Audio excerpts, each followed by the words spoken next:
খবরটা পৌঁছে দাও। আমার বাবা মা জানুক যে আমাকে পুড়িয়ে দিচ্ছে, কিন্তু সেই সুযোগটা আমার সন্তানকে দেওয়া হয় নাই।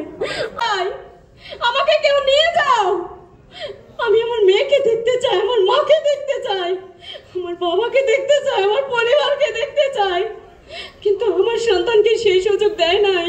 ওকে ভ্যান গাড়িতে উঠিয়ে ওদেরকে যেভাবে আগুন দিয়েছে, আমাদের একটুটুকু তেল ছিটে এসুক, রান্না করতে গিয়ে ভাতের একটু সেক লাগুক, আমি তো সেটুকুই সহ্য করতে পারি না।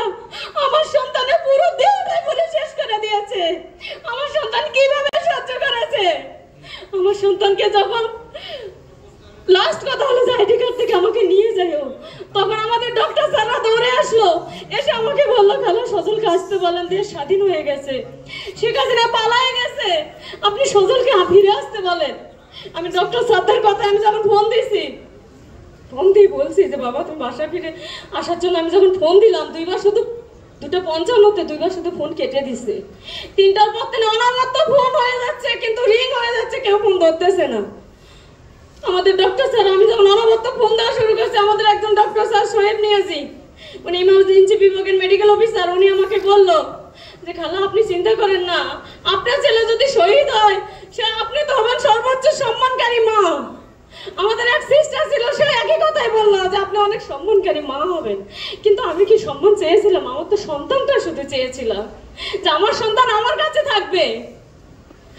আমার সন্তানকে যেভাবে পুড়িয়ে মারছে, আমার সন্তানকে 3টার পর থেকে ফোনে পাওয়া যায়নি, ঠিকই রিং হওয়ার পরে 3:30টার পর থেকে সুইচ অফ হওয়ার পরে আমি আর্থিক দিক দিয়ে এত অসচ্ছল ছিলাম।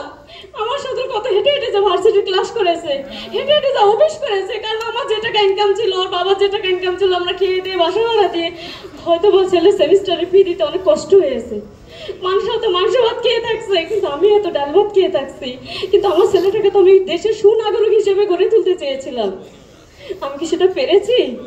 ওকে যখন 4:50 থেকে 5:20 পর্যন্ত অনলাইনে পাওয়া গেছিল, আমার কাছে টাকা চেয়ে নিয়েছিল যে আমি 20টা টাকা দাও, আমি সিম কার্ডে মিনিট কার্ড ভরবো, কিন্তু আমার ছেলে ভরার সুযোগ পায় নাই। সেদিন 5 তারিখ ছিল, সারাদিন শুধু আমি কল দিয়েছি, আমি একবারও স্মরণ করি নাই যে আমার ছেলেটা কেন আমাকে ফোন দিচ্ছে না।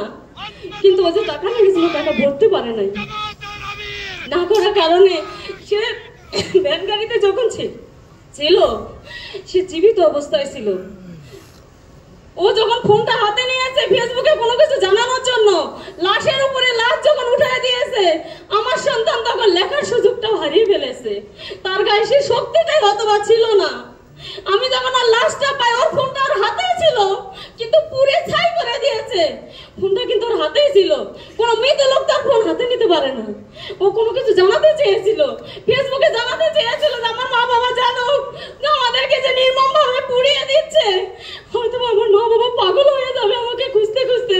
আমি কাউকে জানাই দেই, ফেসবুকে জানাই দেই, কেউ আমার মা বাবাকে খবর দেয় যে আমাদের এখানে পোড়াচ্ছে, আম্মু আপনি আগে না যে খোঁজ নেন। হয়তো মৃত্যুকালে সে কত চিৎকার করেছে যে আল্লাহ তুমি আমাদের বাঁচাও, আল্লাহ কেউ আমাদের সাহায্যকারী হিসেবে কেন আসতেছে না, আমাদের কেন হসপিটালে নিচ্ছে না, কেন আমরা এখন পর্যন্ত আমার কাছে কোনো লোক আসতেছে না, আমার মা কেন আসতেছে না, আমার বাবা কেন আসতেছে না। সেও তো কত চিৎকার করেছে, তার গায়ের মাংসগুলো যখন ঝরে ঝরে পড়েছে, ও তো কত আল্লাহর কাছে ফরিয়াদ করেছে যে আল্লাহ আমার বাবা মাকে তুমি খবরটা পৌঁছে দাও, আমার বাবা মা জানুক যে আমাকে পুড়িয়ে দিচ্ছে, কিন্তু সেই সুযোগটা আমার সন্তানকে দেওয়া হয় নাই। আমার সন্তানরা কি এতই নিকৃষ্ট ছিল যদি রাস্তাঘাটে এভাবে পরিত্যক্ত ব্যানার দিয়ে ঢেকে দেওয়া হচ্ছে? আমার